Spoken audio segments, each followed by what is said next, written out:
Hello दोस्तों, आज जो मूवी को एक्सप्लेन करने वाली हूँ उसमें एक लड़का जिसका नाम बंटी होता है वो एक नए शहर में जाता है जहाँ जाने का वो बचपन से सपना देखता था और वहाँ जाने के बाद वो क्या क्या करता है वही जानेंगे इस मूवी में। मूवी के पहले सीन में हम देखते हैं कि बंटी सपना देख रहा होता है नए शहर जाने का। सपने में देखता है कि वहाँ के लोग उसे अच्छी अच्छी चीज खाने के लिए दे रहे थे। उसी वक्त उसकी बकरी उसे उठा देती है और इशारा करती है घर चलने का, क्योंकि उस बकरी को दूध देने का समय हो गया होता है। जब वो घर पहुंचता है तो हम देखते हैं कि उसके पापा सिलाई का काम कर रहे होते हैं और उसकी अम्मी बकरी का दूध निकालने लगती है। उसी समय बंटी के पापा बंटी को बुलाने लगते हैं और उसे सिलाई सिखाने लगते हैं। जब वो सिलाई करने लगता है तो अपने पापा को बताता है कि धागा बहुत लंबा है पापा। उसी वक्त उसकी अम्मी सबको बुलाने लगती है खाना खाने के लिए, जहाँ वो बकरी भी एक प्याज का पत्ता खाने लगती है। जब ये बंटी के पापा देखते हैं तो बंटी को बोलने लगती हैं कि बेटा, कितनी बार तुम्हें समझाना पड़ेगा कि बकरी को पहाड़ की घास खिलाने के लिए, ना कि घर का खाना। तब बंटी बोलता है कि ये बकरी बकरी नहीं है, ये मेरी बहन है। उसी समय बंटी अपने पापा को बताता है कि वो शहर घूमना चाहता है, तो उसके पापा उसे बताते हैं कि तुम उस चकाचौंध दुनिया में अपने आप को कभी नहीं देख पाओगे, क्योंकि वहाँ के लोग तुम्हें अपनाएंगे नहीं। बंटी बोलता है कि मुझे बस दुनिया देखना है, तो उसके पापा बताते हैं कोई दुनिया नहीं दिखेगी तुम्हें, मैं यहाँ रह के दर्जी की दुनिया जीनी है अपने पिताजी की तरह। यही बात को लेके दोनों बहस करने लगते हैं। उसी वक्त वो सब बात बंटी के पड़ोसी चाचा भी सुनने लगते हैं। उसके बाद बंटी के पापा पड़ोसी चाचा को उसका सिला हुआ कपड़ा देने जाते हैं और उससे कोई पैसा नहीं लेते हैं। सुबह होते ही बंटी अपने घर के बाहर बैठ जाता है अपने बकरी को लेकर। तभी पड़ोसी चाचा उससे हाल चाल पूछने आते हैं और बंटी अपने सपने के बारे में पड़ोसी चाचा को बताता है। जब ये सब बात बंटी के पड़ोसी चाचा सुनते हैं तो उसको अपने घर बुलाने लगते हैं। जब वो वहाँ जाता है तो पड़ोसी चाचा उसे एक जादुई कालीन देते हैं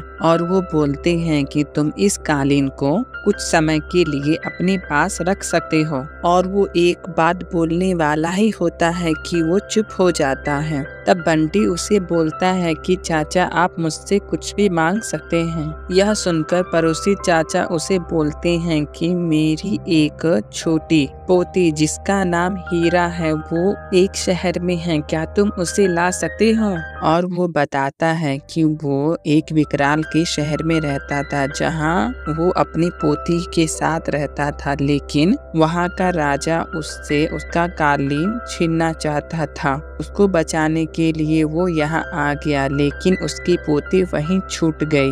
उसके बाद पड़ोसी चाचा उसे जादुई कालीन को उड़ाना सिखाते हैं। जब बंटी अपने घर जाता है तो अपने माँ बाप को बताता है कि वो शहर जाना चाहता है, तो उसके पापा पूछते हैं कैसे जाओगे तुम? तभी बंटी वो कालीन खोलकर एक मंत्र बोलने लगता है, लेकिन वो कालीन नहीं उड़ता। तभी बकरी उससे इशारे से बताती है कि वो जादुई मंत्र उल्टा बोलना है उसे। जब वो उल्टा बोलता है उस मंत्र को तो वो कालीन उड़ने लगता है और वो उस बकरी को लेकर अपने साथ चला जाता है वहाँ से, अपने माँ बाप को अलविदा कहकर। जब वो अपने सफर पर निकलता है तो वो काफी खुश होता है सब नए नए चीजों को देखकर। आखिरकार वो पहुँच जाता है उस शहर में जहाँ उस पड़ोसी चाचा के पोती होती है, लेकिन वहाँ के लोग काफी गुस्सैल किस्म के लोग होते हैं। जब बंटी वो रास्ते पर जा रहा होता है तभी वहाँ के लोग उसे धक्का देते हुए और कुछ बात सुनाते हुए जाने लगते हैं। तब उसे लगता है कि उसके पापा सही थे, क्योंकि यहाँ कोई भी खुश मिजाज का नहीं दिख रहा था। तभी कुछ बच्चे को सैनिक पकड़ रहे होते हैं। उसी वक्त बंटी नीचे गिर जाता है। उस रोड से एक आदमी कबूतर लेके जा रहा होता है और वो बंटी को बोलता है तुम हटो रास्ते से, क्योंकि मैं विकराल के लिए कबूतर ले जा रहा हूँ। और उस शहर का राजा विकराल होता है। जब बंटी कबूतर को देख रहा होता है तभी वो आदमी जिसका कबूतर होता है वो उसे बोलता है कि तुम मेरे कबूतर को चुराना चाहते हो। ऐसा बोलते हुए वो सैनिक को बुलाने लगता है उसे पकड़वाने के लिए। तभी उस मुर्गे वाले का नजर बंटी के जादुई कालीन पर जाता है और वो बंटी से जादुई कालीन मांगने लगता है। उसी वक्त एक लड़की आती है और बंटी और बकरे को अपने साथ ले जाती है चुपके से, और वो लड़की बंटी को अपने ठिकाने पर ले जाती है। जब बंटी वहां जाता है तो देखता है कि कुछ और छोटे बच्चे हैं जो अनाथ हैं। जैसे ही वो बच्चे सब बंटी को देखते हैं तो वो लड़की जिसका नाम सुनहरी होता है उसे डांटने लगती है, क्योंकि एक आदमी जिसका नाम गुल्लू होता है वो उन सब बच्चों से काम कराता है और चोरी भी कराता है खाना लाने के लिए। उसी वक्त जब गुल्लू वहाँ पर आने वाला ही होता है तभी सुनहरी बंटी को छुपा देती है। जब गुल्लू वहाँ पर आता है तो सबसे सामान पूछने लगता है कि तुम क्या लाए हो। जब सब बच्चे अपना सामान दिखाते हैं तो वो गुल्लू सबको डांटने लगता है और सुनहरी को जैसे ही थप्पड़ मारने वाला ही होता है तभी बंटी बीच में आ जाता है और सबको बकरी का दूध पिलाता है। उसके बाद सुनहरी बंटी से पूछती है कि क्या तुम कभी भूखे रहे हो, तो बंटी बोलता है कि नहीं। तभी सुनहरी कहती है कि हम सब रहे हैं। तब बंटी बोलता है क्यों, यहाँ की राजा तुम लोगों को खाना नहीं देते क्या? सुनहरी बताती है कि यहाँ की राजा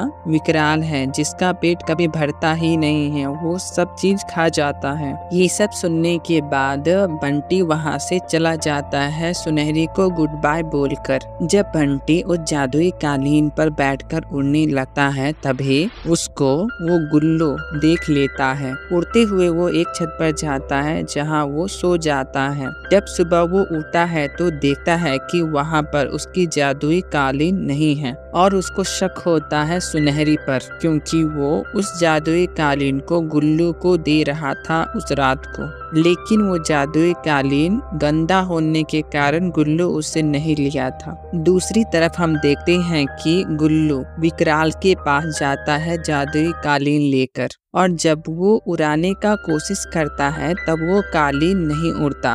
दूसरी सीन में देखते हैं कि बंटी सुनहरी को ढूंढ रहा होता है। जब वो एक आदमी से पूछता है तो वो आदमी बताता है कि यहाँ बहुत सारे लड़की का नाम सुनहरी है। ये सुनकर वो और भी दुखी हो जाता है, क्योंकि उसे नहीं पता सुनहरी कहाँ मिलेगी उसे। उसी वक्त सुनहरी अपने 3 दोस्त के साथ वहाँ से भाग रही होती है बंटी से टकराकर। उसके पीछे 2 सोल्जर पड़े हुए होते हैं, क्योंकि वो लोग चोरी किए थे गाजर को। जब बंटी सुनहरी को देखता है तो उसका पीछा करने लगता है। उस सोल्जर से बचकर वो लोग एक जगह छुप जाते हैं। तभी बंटी सुनहरी से पूछता है कि मेरा जादुई कालीन कहाँ है, तो सुनहरी उसे बताती है कि मेरे पास तुम्हारा जादुई कालीन नहीं है और तुम्हें तुम्हारा जादुई कालीन ढूंढना पड़ेगा, क्योंकि मैं तुम्हारी मदद नहीं कर सकती।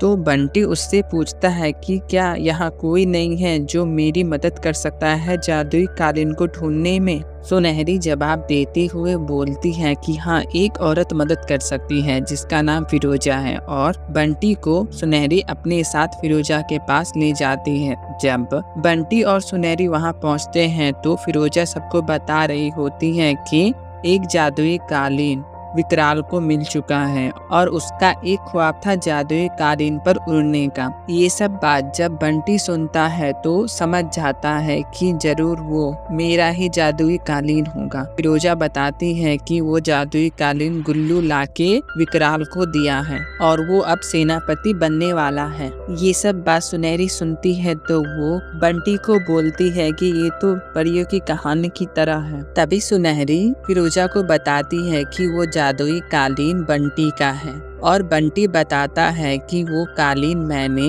किसी से उधार लिया है और वो बोलता है कि हम जाएंगे उसे लाने के लिए। तब सुनहरी बोलती है कि ये नामुमकिन है क्योंकि वहाँ बहुत खतरा है। तो बंटी कहता है कि वो हार नहीं मानेगा और कैसे भी करके उस जादुई कालीन को लेके आएगा। जब उसके हौसले को सुनहरी देखती है तो वो भी राजी हो जाती है उसका मदद करने के लिए। फिरोजा बंटी और सुनहरी को टोकरी में छुपाकर राजा के महल में जाने का प्लान बनाती है। जब फिरोजा राजमहल के अंदर जाने का कोशिश करती है तभी उसे 2 सोल्जर रोक लेते हैं गेट के सामने और चेकिंग करने लगते हैं। चेकिंग खत्म होने के बाद वो सब महल के अंदर पहुंच जाते हैं। अगले सीन में देखते हैं कि गोलू चोर विकराल राजकुमार को बोलता है कि जादुई कालीन के ऊपर बैठने के लिए। जब सब सैनिक गोलू राजकुमार को जादुई कालीन पर बैठाते हैं तभी वो जादुई कालीन उसे नीचे गिरा देता है। उसी समय